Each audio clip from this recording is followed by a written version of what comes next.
Well, hi, and thanks for stopping by the Pellets and Pistons Airgun channel. We got a frigid day here in New England. It's in the high 20s. We got wind blowing and we got snow everywhere. It's like living in Alaska. But that's typical for this time of year here in New England, where I live anyway. So today's kind of a unique day. I've had several requests over the years while I've been making these videos of people wanting to know about my spring compressor. Now this is a pretty unique thing, and let me explain a little bit of history. Back when I was in my early 20s, I started a local airgun repair business where I was fixing guns for people in the general area. I wasn't mail order or anything. I was just doing stuff in my local area, and so I got to the point where I started needing a spring vise because I was starting to get more and more springers in. But prior to that, I had been mostly domestic stuff: Crossman, Sheridan, Benjamin, Daisy, and pump up pneumatic CO2 guns, little spring powered Red Riders and stuff like that. That's what I was fixing. But slowly but surely I started getting more and more of the spring powered European rifles, and I needed a way to compress the spring. So I was discussing it with my brother one day, and I told him what I needed to accomplish. And my brother can do anything. He built his own house, he did his own wiring, did his own stonework, did his own plumbing, did basically everything but the framing. And the only reason he didn't do the framing on his house is because he couldn't do it. He had to hire a professional framer. So it's amazing. The guy can do anything you can think of. He's even a painting artist.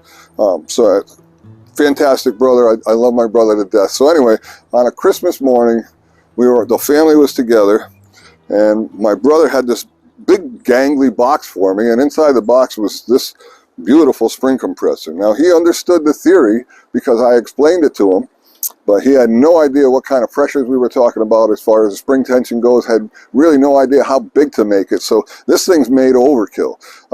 This is the throw area right here, but this breech block will extend all the way out to the end of the square tubing here.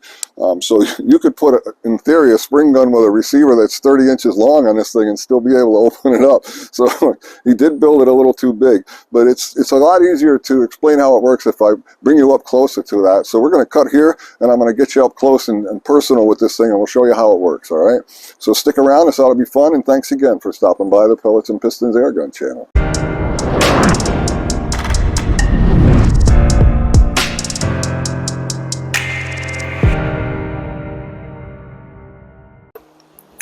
Alright, so we'll start at the rear of the spring vise, and what you see here is a crank that I can turn one way or the other, okay? And when I turn it, it turns this rod right here. So you can see it go around as I turn the handle, okay? So what that does is, if you follow, right here is where the rear of the rifle receiver is going to sit. You've probably seen me use wooden blocks or other things in order to accommodate for a receiver that's not quite flat at the rear. And then basically we follow down this tube and we get to this assembly, and this assembly, as you can see by the scratching here in the paint, can slide back and forth like so as we turn the handle back there. So the barrel is clamped in this breech block right here, and I'll show you how to do that inside. We're going to go ahead and disassemble a Cometa model 220 air rifle from Keystone Airguns out of Pennsylvania, a gun that he sent me to evaluate, and I said, why not take it apart before we even check anything else out? Let's see how it works. So basically that's how your spring vise works. Now, I was saying before, the throw is from this point all the way back to here, which is the end of the unit, and all the way up to about here. All right, and how does it work? Well, if you look underneath it, you can pretty much see what's going on. All right, so the crank, if you drag it off the edge of the table, the crank turns that threaded rod right there.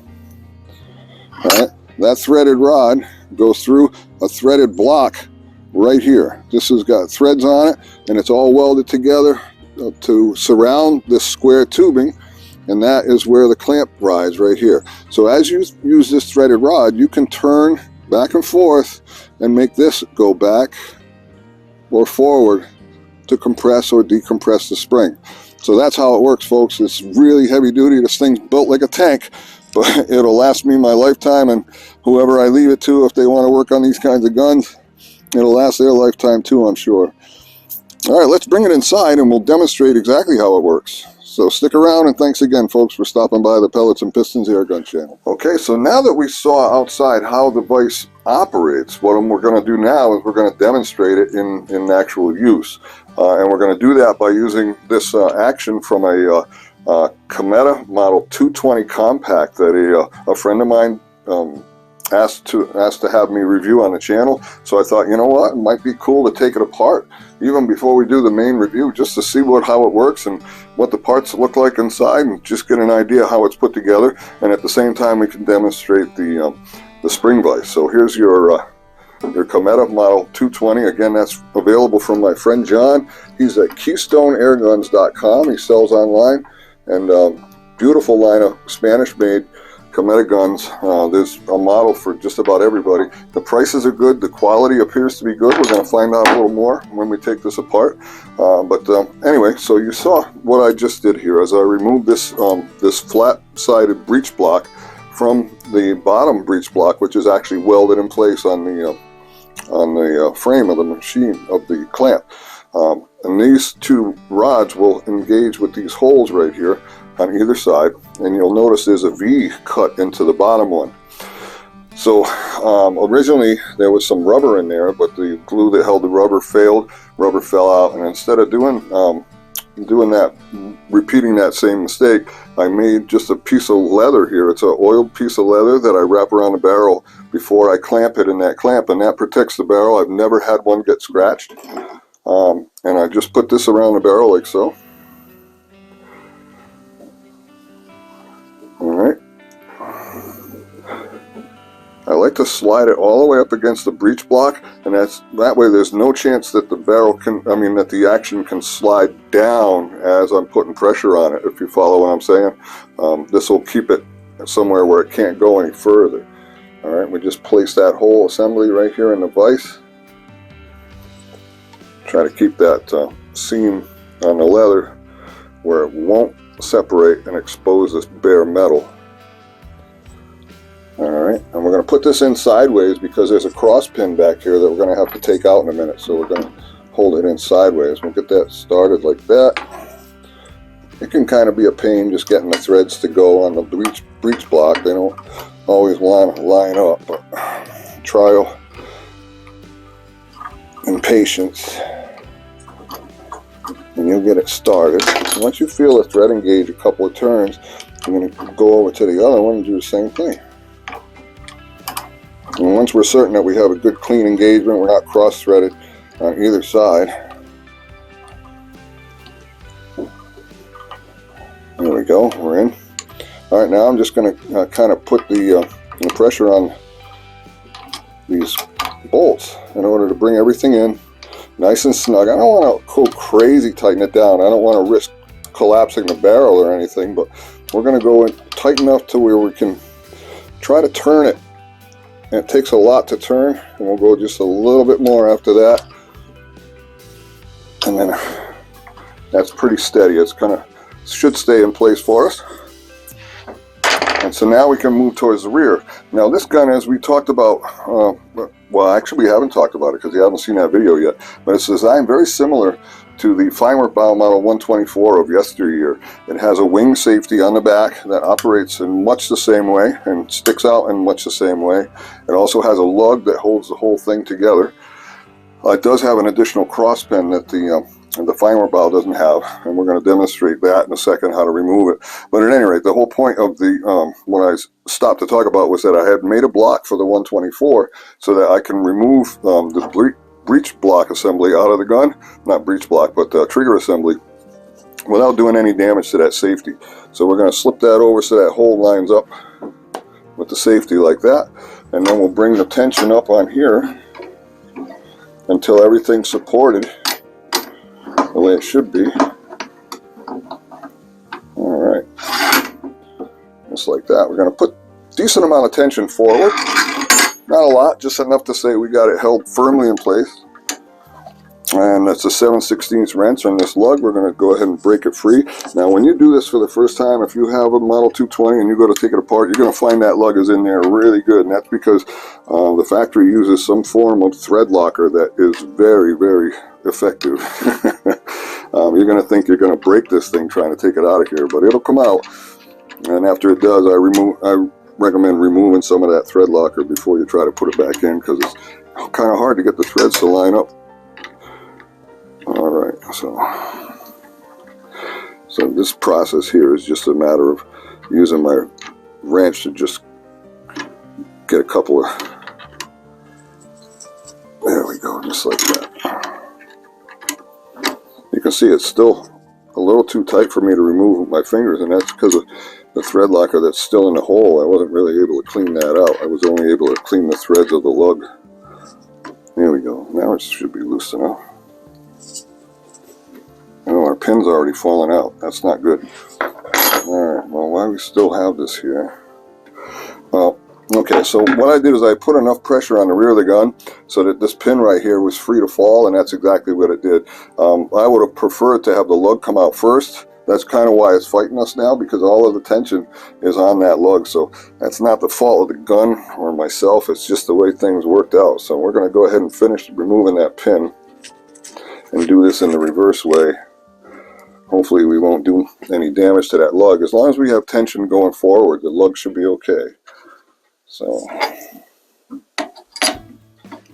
there we go. So the pin is out because it fell out under its own weight. We'll finish getting that lug out, and then we can back off on the vise, and that'll allow us to decompress the spring. Alright, lug's out. Looks like the threads are fine. Okay, we didn't do any damage. Again, I would have preferred to remove the lug completely before that pin came out, but that's not the way this worked. But at any rate, we can still demonstrate how the vise works. Now that everything restraining that mainspring's out of the way, now we can just decompress the spring by unscrewing the threads on this spring vise. And so we'll just back it out nice and slow. And you can see the trigger group is slowly sliding out of the rear of the rifle. Alright, so on your guns that are sprung really tight, and it's hard to tell. I mean, you can sometimes gauge it by putting a screwdriver on the spring through the slot in the bottom of the rifle and kind of see how much tension's on the spring, but playing it safe with a spring vise is always the best advice.